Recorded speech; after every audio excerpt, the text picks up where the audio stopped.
Tremors. I'm Megan, for everyone that doesn't know me. Or Scritch. Or Scritch. And Deanna and Audrey are also with me today. So we have a little introductory video for everyone to watch.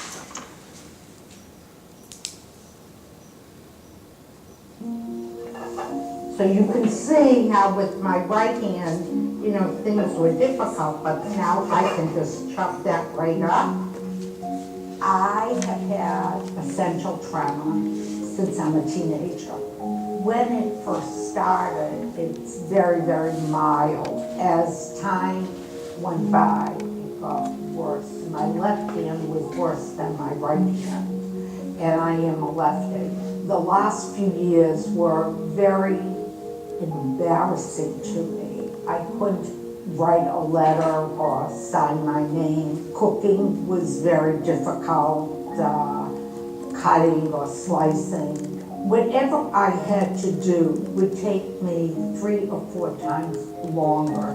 I would hold my left hand with my right hand to try to put my makeup on. Then I'd get in the car and there would be the mirror, and I looked like a clown wiping some of the makeup off that I didn't see in the mirror. In some ways, this does take your independence away from you. 2, 3, 4. Nobody really knows what the cause of essential tremor is, but it's certainly a problem within the motor circuits of the brain. What we've known for many, many years is that the ventrolateral nucleus of the thalamus, deep within the brain, is involved in this motor circuit.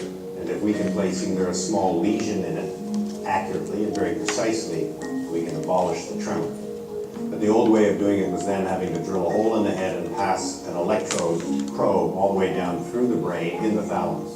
The amazing thing about this technology is that it's done inside the MRI scanner. We can target the exact location in the thalamus in the MRI scan, and we can focus ultrasonic waves on the target and see the lesion being made as we make it. I cannot tell you how wonderful it is to have had it done. When they wheeled me out of that MRI room, my hand was straight as a stick. To me, it was so amazing to not see it shaking, that I can live my life in quality and not have to be embarrassed. Hello, Sharon Samuels. Yes.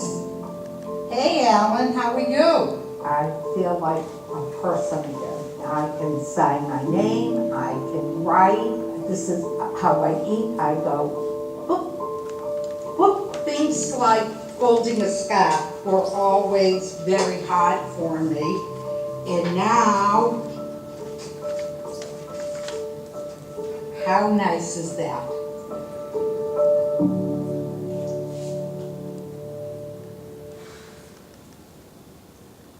So we wanted to show you this just to show what parts of the brain, what kind of overview. We'll get into more detail about it. We wanted to show what parts of the brain it affected, how it affects daily life, like drawing a circle. We can all do that, and they can't. I mean, you saw how excited she was when she could fold a sheet, and that's amazing.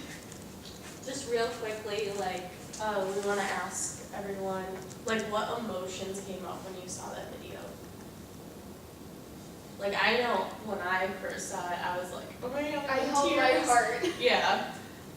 So what were you guys feeling? It could be like a one-word emotion. I was kind of thinking, I hope this doesn't happen to me in my lifetime. That's true. We'll also get to that later too. Yeah. So moving on, what is a tremor? A tremor is an involuntary rhythmic shaking movement of the part of the body, and it affects areas such as the head, arms, hands, legs, vocal cords, which could lead to your stuttering and everything, and torso and muscles repeatedly contract and relax. So we have 4 types of tremors. We have resting tremor, intention tremor, postural tremor, and complex tremor.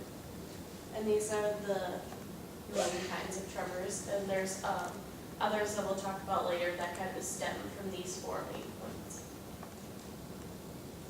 So a resting tremor, this tremor occurs when muscles are at rest. Like if you ever notice, if you're sitting down, I know Audrey brought this up, if you're sitting down, your leg just starts to like bounce up and down, that would be a form of the resting tremor like that. The body part shakes even when the patient is completely relaxed. The tremor becomes less noticeable or disappears when the person moves the affected muscle. So if the person's sitting there and their hand just constantly shakes while they're just sitting there, if they were to go and reach for their pencil, it would stop. Resting tremors are often slow and coarse, so it's usually like a slower movement than other tremors. The basal ganglia nerves, when disrupted, cause this type of tremor. This is usually a result of Parkinson's disease and can result from any drug use. An example I put is antipsychotic meds, and it suppresses nausea. An intention tremor. This tremor occurs when a patient is trying to perform a purposeful movement, such as reaching for an object with their hand.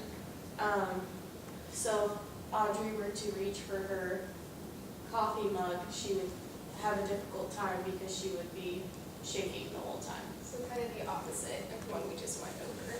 So when they're, so the patient could miss the object, it could worsen as the patient gets closer to the desired object, and these tremors are also relatively slow and coarse. So it's the opposite, so when they're at rest, there might be a little shaking to the hand or affected part of the body, but when they go to reach for something, that's when things get worse. Intention tremors may result from damage to the cerebellum, part of the brain responsible for balance and coordination, and certain heredity disorders that affect the cerebellum are a common cause of intention tremors. This could be multiple sclerosis, this could be a stroke, tumor, alcoholism, and overuse of sedatives or anticonvulsants. And that could also cause the cerebellum to malfunction, resulting in an intention tremor. A postural tremor, this is the type of tremor that's most obvious when the limb is held in a position where it requires the resisting pull of gravity, is when people hold their arms outstretched. So, like our example was, Here. if Pull out you- your arms. now that paper, You do not have postural tremor because it's not on the table now, or else yeah. it would be. If he did have postural tremor, like if I held my arms out, and if he did have it, his hands would shake so much that most of it would fall off. It's when your arms are resisting the pull of gravity, so. The last one is complex tremor, and it is a tremor that has features of more than one type of tremor. The common cause of complex tremor are psychologic factors and widespread nerve damage, such as that caused of diabetes or the Guillain-Barré syndrome.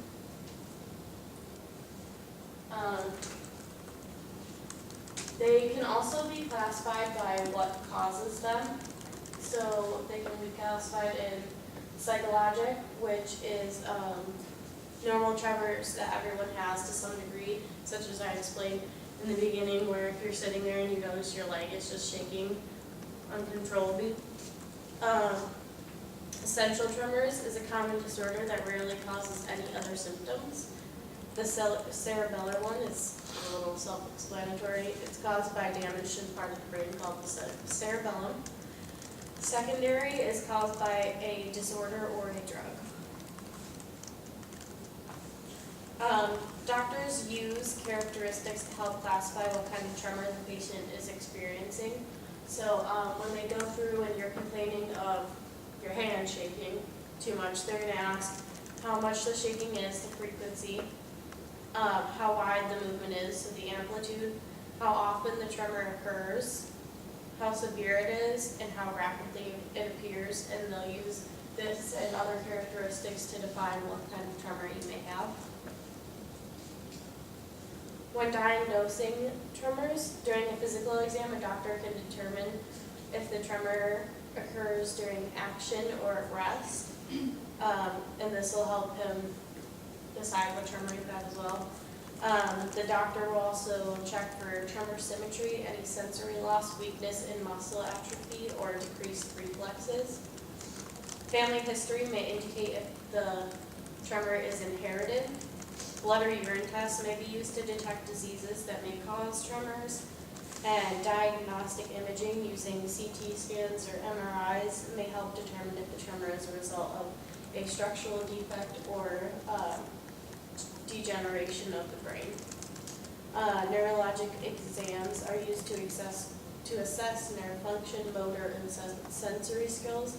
The tests are designed to determine any limitations such as difficulty in handwriting or the ability to use utensil or cup. For treatments, there's no cure for most treatments. The appropriate treatment depends on the accurate diagnosis of the cause and which tremor you do have. There is symptomatic drug therapy, physical therapy, and surgical intervention. And for the surgical intervention, I put deep brain stimulation, but we're going to go more in depth with what that is later in the presentation.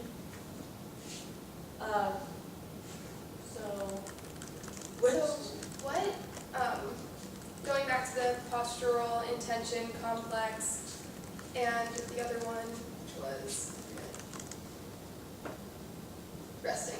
Yes. Which one do you think affects the most people? Which one do you think is the most severe?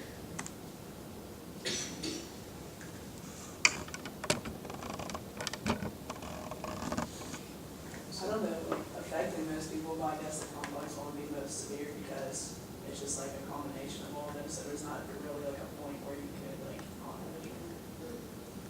Are you asking which more people have or which affects quality of life? Which affects quality of life? Sorry, I wasn't clear on that. Kind of I think you made an intention tremor because it comes on when you're trying to complete a task. It's kind of a trick question because they are all so similar yet so different. They affect different aspects of life, like having gravity push down on you and then make you shake. That's annoying because you can't control it, and then something you're trying to control, like reaching for your coffee mug, that's annoying too because I love coffee and that would suck.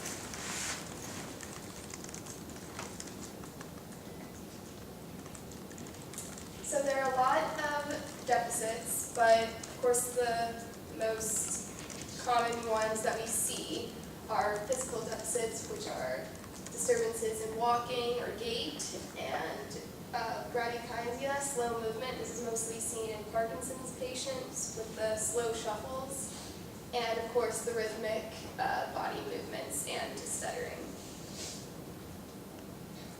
So kind of going back to the different types a little more in depth. So postural and intentional tremors are action tremors. Postural is when the patient is in a certain body position, so they could be sitting and slouched and they don't have any trouble, but when they sit up straight, like their head could start twitching. It all depends on body placement. And intentional, of course, it's flexing or extension of the body that will make movement. It's sometimes caused by stress or caffeine intake, like some of us. Yes. And then during the rest tremor, the deficits include the patient not being able to voluntarily contract a specific body part when the limb is resting on something. Patients usually describe it as it being pushed down by gravity, kind of like the postural tremor. This, of course, is like a really severe case, not just your leg twitching. interesting, but it's mainly seen in Wilson syndrome, which is when too much copper gets into your liver and causes muscle stiffness, and of course in Parkinson's patients where the slow movement is apparent. Just a real quick question, what do you guys think, would be other, problems that come from tremors? Like, what would you think would happen if you're just shaking all the time? Your head, your anything?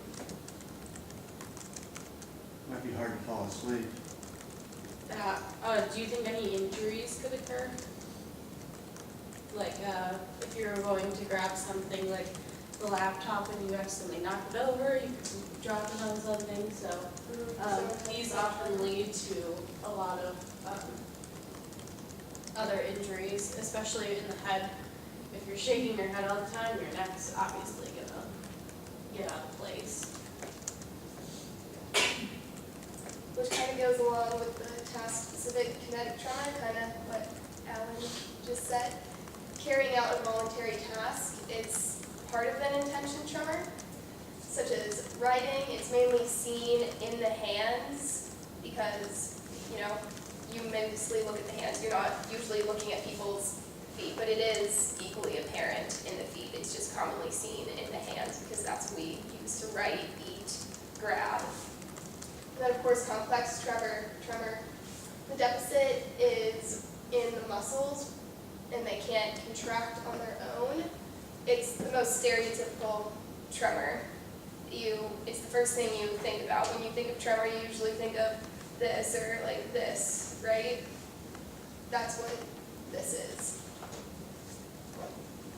So we found a case study, and it was done by Dr. Kim and his colleagues, and it's called Cognitive Impairment in Essential Tremor Without Dementia.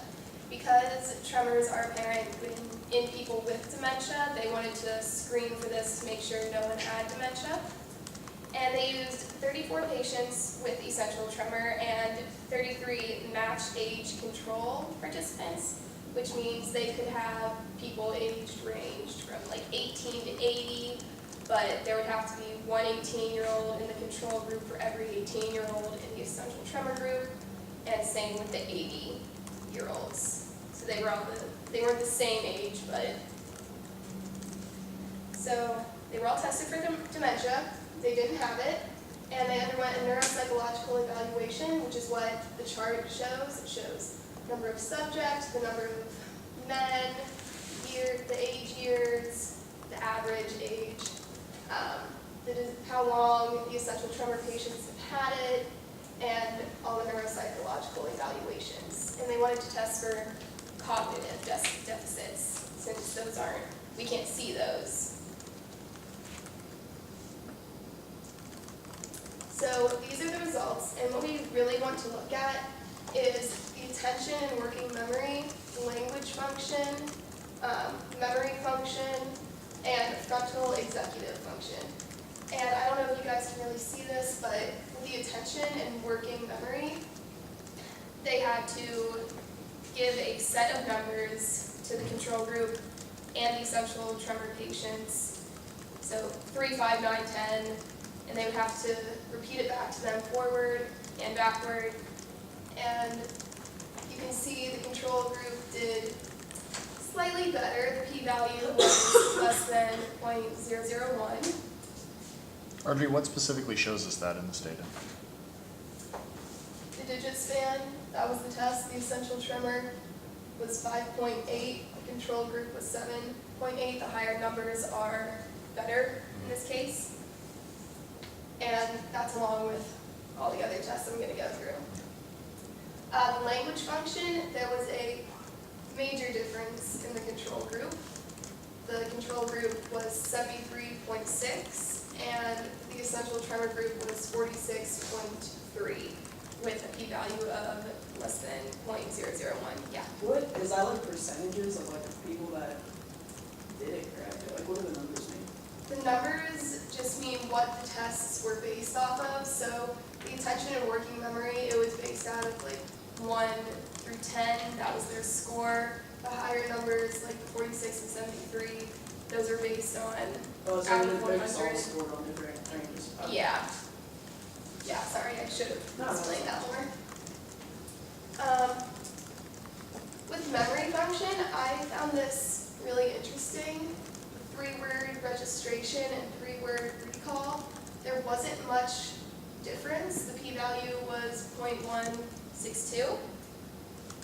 But compared to attention and working memory, they're different, but it still involves memory. So why would this be the memory function and working memory? You guys see? I'm asking because I'm curious too.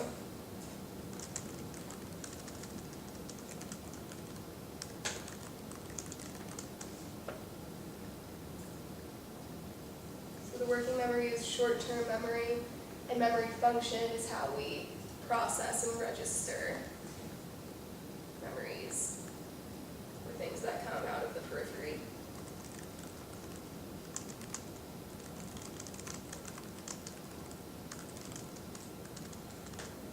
Maybe something's distracting them in the attention and working memory, like their tremors. Does that seem plausible?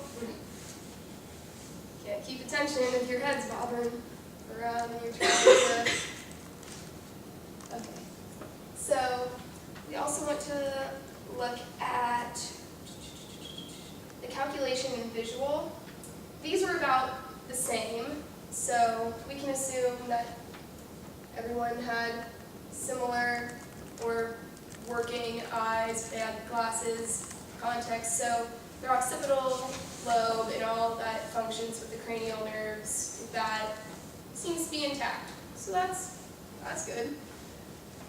And then frontal and executive function.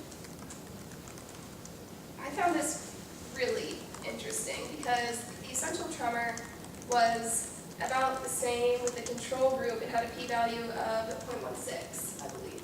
Oh, no, that was the other one. 0.396. And they also had the Cowot test. And this is a test that, sorry, I have the memory of a rodent. It's the controlled oral word association test, and it measures spontaneous production of words belonging to the same category. So, Joshua, name 5 animals. Dog, cat, mouse, bird, turtle. Okay, there you go. Morgan, name 4 utensils that you use to eat.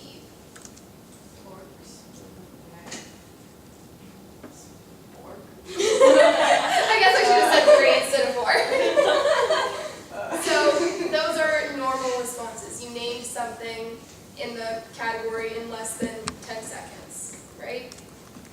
Okay, so with this one, they had very different scores. So the control group had a little over 18% out of 100%. 13 for the essential tremor, and these are just the different types. It was the animal, what you find in the supermarket, that kind of stuff. And then frontal motor. With the contrast program, I'm not really sure what this is. I couldn't find what it really meant, but it has to do with frontal motor control, and there wasn't a difference really. 19.6 and 19.7, not a difference at all. And then the go, no, go test, so kind of a stop and go test. Okay, start moving, stop moving, start moving, stop moving. Like red, white, green, Yeah. It was also kind of similar, less than a 10% or 0.1% difference.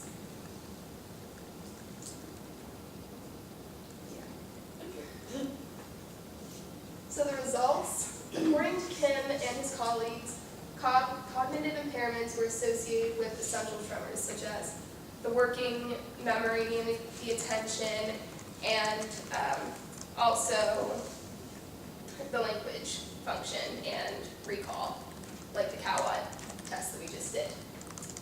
The executive dysfunction is the main impairment and the main first symptom the patient and loved ones see. The limitations of the study, every study is going to have it. They were not very clear on what the test was testing, as Karina demonstrated. And they weren't able to find the pathophysiological connection between cognitive and motor deficits. They couldn't find correlation doesn't equal causation, that type of thing. And they did not test the impact of tremor severity on cognitive dysfunctions. They didn't know who had the worst tremor, so that could have skewed their data. Now that we've talked about how tremors are created and what kind of tremors there are, we're going to talk about the daily issues that are presented with people with tremors. Most of the common issues would be dressing themselves, or eating and cooking, drinking, driving, because they can't really drive if they're shaking so much, they would be more likely to get in accidents. Reading and writing is also another issue because they can't write if their hand's shaking so badly, and reading's a problem because if they're shaking like this, they can't really focus on the one sentence that they're trying to read, so they'll have to keep going. So some devices that are used to accommodate for these issues are heavier utensils, such as over there, they'll have just thicker metal parts at the bottom of the utensils. There is a utensil called lightware, which is this guy down here, and it's like a spoon or a fork or whatever, so that when they're actually eating soup or something, it kind of shakes with them, so they don't spill as much when they're trying to eat the soup or some sort of dinner like that. The rocker knife is up here, and that's just gives them a sturdier grip and helps them to cut things. Cups, some cups are like the sippy cup, so that they're not dumping it on themselves when they're trying to drink. Also, they're told usually to not fill up the cup as much, so then it's just easier. And they might use heavier dishware also, so then they'll have a weighted aid kind of thing.